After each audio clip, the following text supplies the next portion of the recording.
Greetings and a pleasant good day to all. It's Elemental 268. My name is Sima, and we are here to bring you the latest developments. Today is Saturday, the 9th of May, and as of this time, we have some local news. You know, that's where we begin, that's where we start. And here in Antigua and Barbuda, unfortunately, a robbery went down yesterday. Footage was released of a robbery that happened yesterday afternoon in Param. That's the area here in Antigua and Barbuda. The suspect escaped in what seemed to be a white Honda Fit. Please go and watch the video if you have not seen it, if you have not received it via WhatsApp or any other medium. You can definitely go and check it out on the ABS television live broadcast on Facebook. Alright, please take a look. You never know, you may recognize someone or something.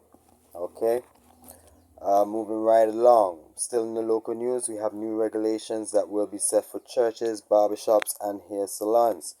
Churches are moving to install hand washing and sanitizing stations upon entrance of the building, and will be issuing masks to all persons if you don't have one upon entry. Alright, which means no one in the congregation will be unmasked, no one will be unsanitized, and everyone will be making full use of the social distancing. I am fully aware of some churches fully rearranging their congregation in order to cater to the guidelines that have been put in place by the government. The barbers and salons will not be open until Monday, and they will not be able to do so until they pass an inspection, ensuring that all guidelines will be followed. Alright, so there we have it for the local news. Skipping right along, we're going to go regional first, and let's see what's happening in the dancehall arena. The streets is talking about Governors Hammond's Convo Part 1 and 2 series. Streets is saying that the busy signal may be not too pleased with some statements that was made by Governor on an interview with the Star on May 7th. Alright, busy Signal apparently responded by uploading a clip of his 2017 video for The Reasoning Part 1 and 2. I'm sure you guys remember that. If you are a dancehall fan, you surely remember that. A little controversy, a little back and forth going on there. Atet versus the Fort Jana Camp. Moving right along, dancehall again. Jahmiel wraps up the chapter of War with Chronic Law. It seems as though that has come to an end. However, the Sinjay has now moved on to his sophomore album, which he will be releasing on May 29, 2020. Alright, for those who don't know what a sophomore album is, that is what they refer to as a second album released by an artist. I do believe that's music or even art. Once you're an artist expressing your art, your second piece of work is referred to as a sophomore. Alright. In dancehall, we have some new tracks. I always try and give you guys some new tracks. We have Black Rhino with Murderer. We have Vibes Cartel with Sociopath. We also have Tekashi 69. We're going to talk about that later with Gooba.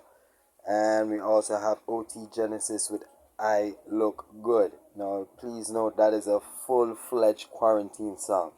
To get the full gist of what I'm trying to say, you can check the video out. I Look Good apparently was made in his home during quarantine period. Looks like he was a little haunted, if you ask me. Nevertheless, moving right along in the hip-hop arena, for those of you who saw my video previously, you would have seen that Beyonce and her foundation stepped up to help those in the state of Texas in regards to personal equipment, hand sanitizers, and cleaning products and so forth. But we have two more artists that have decided to step up to the plate, and we have Big Sean and Rihanna, who have come together to donate $3.2 million towards the COVID-19 efforts. Alright, this money will be donated to several organizations in Detroit and Flint, along with Michigan. So another good look for hip hop and R&B as we look out for those who have looked out for them over the many, many years, such as the fans and the general public. Moving right along again, Drake's record. Drake had a record on Billboard. That streak has now been broken by country singer Kenny Chesney's Here and Now album. Drake has had 9 albums over a decade-long streak, with all albums reaching the number 1 spot on the Billboard charts. However, that has now been shattered by that country album. In further news, there is rumor that Nicki Minaj may be pregnant. Nicki Minaj is dropping hints online via Twitter that this may be so, as she's experiencing symptoms of a person that would be somewhat pregnant. Rumor has it that she will wait until it's a bit more evident before she decides to post pictures and speak about it and so forth. Alright, in the R&B arena, we have another Instagram battle in the pipeline, as John Legend is very much interested in a battle with the beautiful and talented Alicia Keys. This was discussed with Nick Cannon during his interview with John Legend on Power 106. Alright, I can also add on to that the Instagram battle has now gone from not just a battle, but a piano battle. That would be very, very interesting. I would urge everyone to log on to that if you have the time and happen to see the notification once they decide to go live. And last but definitely not least, Tekashi 6ix9ine. As I mentioned in the previous video, he was released from jail. And yesterday there is some breaking developments. The first one I'm going to speak about is he broke Tory Lane's Instagram record.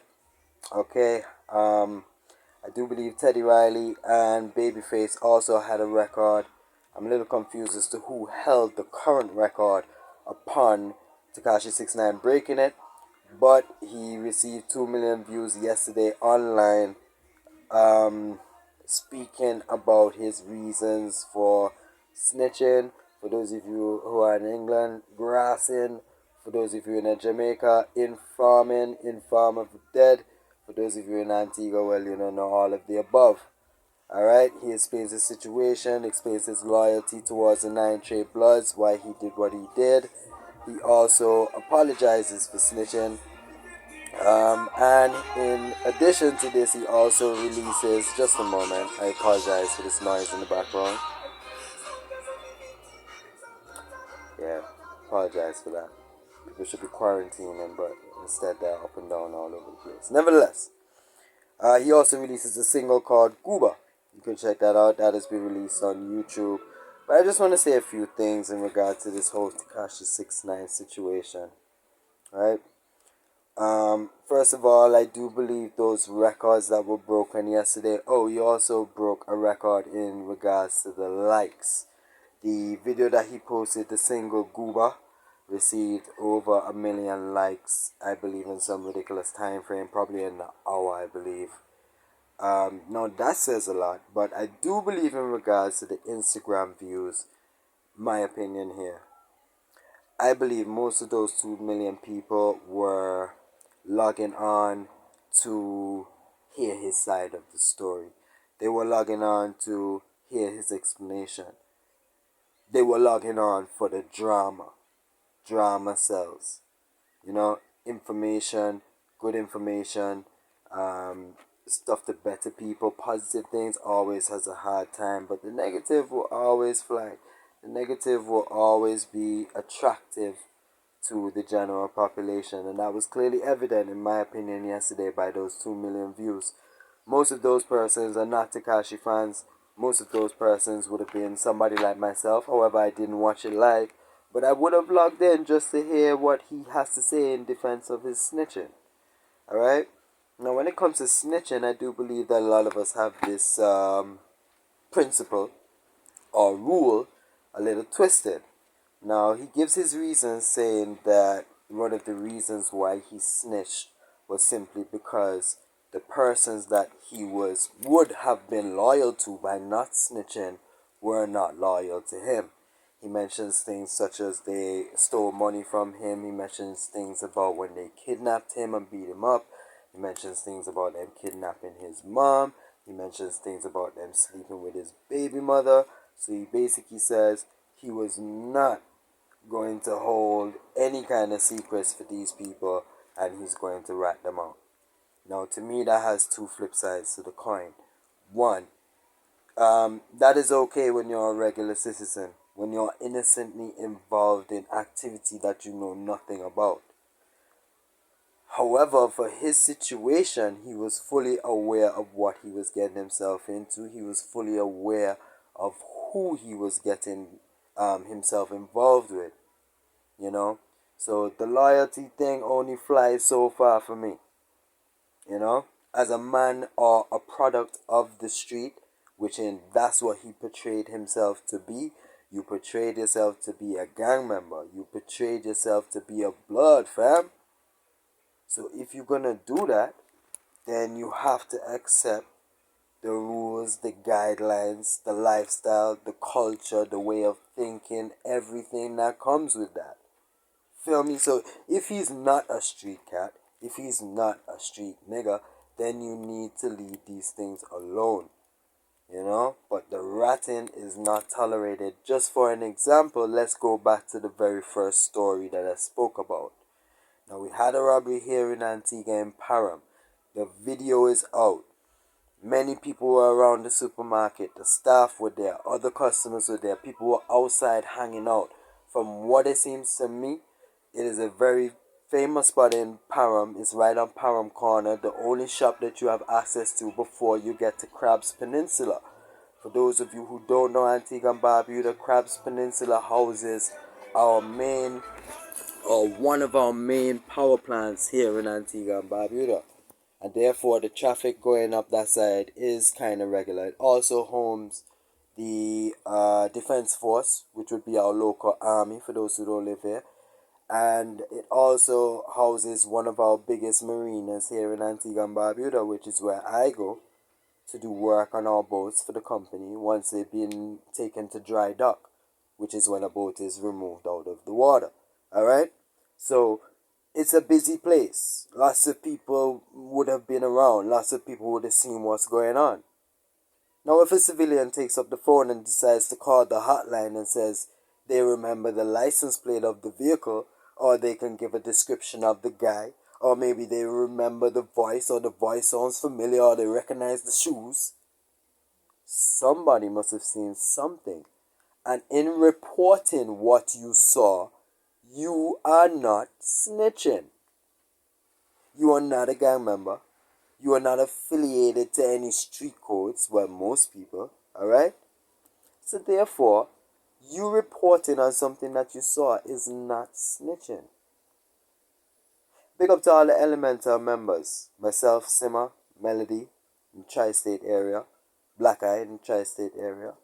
And if myself and Melody were to go and commit a crime, which we would never do, but suppose just for the conversation's sake, we were to commit a crime, we rob somewhere, and he gets caught, and I'm still on the road, holding that bag. For those of you who don't know, that's the guap, that's the reward, that's whatever I took. I'm holding that, I got it. He's in jail. The police are pressuring him to speak, and he decides to call my name. I say, you know what? Me and Simmer did it. Me and Simmer did it together. That is snitching. That is snitching. So I just wanted to clear that up for some of y'all. You know? Or grassing. Or telling tales, as they would say in school. You don't tell tales. You don't tell on your fellow students. But sometimes it's necessary. I can give you another example. Something goes missing and there's 3 persons in the room. Mary, Susan, and Jane. Okay? Mary, Susan, and Jane were present when something went missing. Now, this happened a lot when I was going to school. Because of this no snitching, no ratting, no telling business.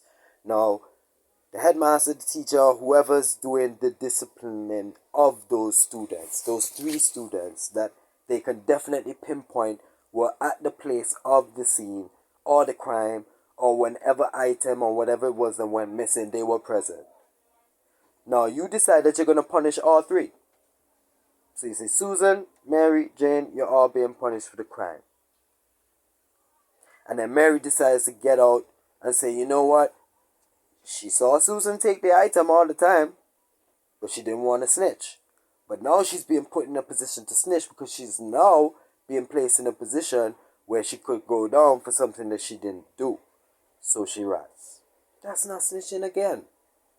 So I think it's very clear for people to understand where the snitching culture has come from and why it has been put in place. Maybe I should do a whole nother video on snitching. You know what I mean? But we're going to wrap it up there. I'm Sima, Elemental TV, Elemental 268, Elemental Tri-State coming to you soon. Don't forget to check it out. Don't forget to like. Don't forget to share. And don't forget to subscribe. I'm Sima. One love. Stay safe.